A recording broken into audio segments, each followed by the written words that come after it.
Au nom d'Allah, le tout miséricordieux, le très miséricordieux. Abu Huraira, qu'Allah l'agréé, relate que le prophète, qu'Allah le couvre d'éloges et le préserve, a dit « Évitez les 7 destructeurs ». Ils, les compagnons qu'Allah les agréés, demandèrent « Ô messager d'Allah, quels sont-ils » Il répondit « Donner un associé à Allah, pratiquer la sorcellerie, tuer sans raison valable une personne dont Allah a rendu l'âme sacrée, prendre des intérêts, spolier le bien de l'orphelin, fuir le jour de la bataille et lancer de fausses accusations contre les croyantes chastes et insouciantes. » Rapporté par Al-Bukhari Muslim 2766. L'explication: le messager d'Allah, qu'Allah le couvre d'éloges et le préserve, ordonne à sa communauté de s'éloigner de 7 crimes et péchés destructeurs.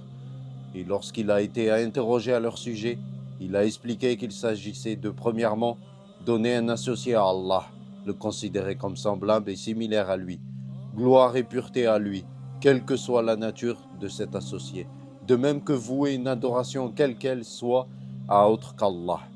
Il a donc commencé par le polythéisme, car c'est le plus grave des péchés. Deuxièmement, la sorcellerie. Et il s'agit des nœuds, des incantations, des médicaments et autres fumigations qui infectent le corps de la personne ensorcelée en la tuant, en la rendant malade ou en séparant les conjoints. C'est une œuvre diabolique à laquelle on ne parvient en grande partie que par le biais du polythéisme et en se rapprochant des âmes mauvaises parce qu'elles aiment. Troisièmement, le meurtre d'une personne qu'Allah a pourtant interdit de tuer. Quatrièmement, prendre l'intérêt usuraire, qu'il s'agisse d'en manger directement le fruit ou d'en profiter d'une autre manière, quelle qu'elle soit.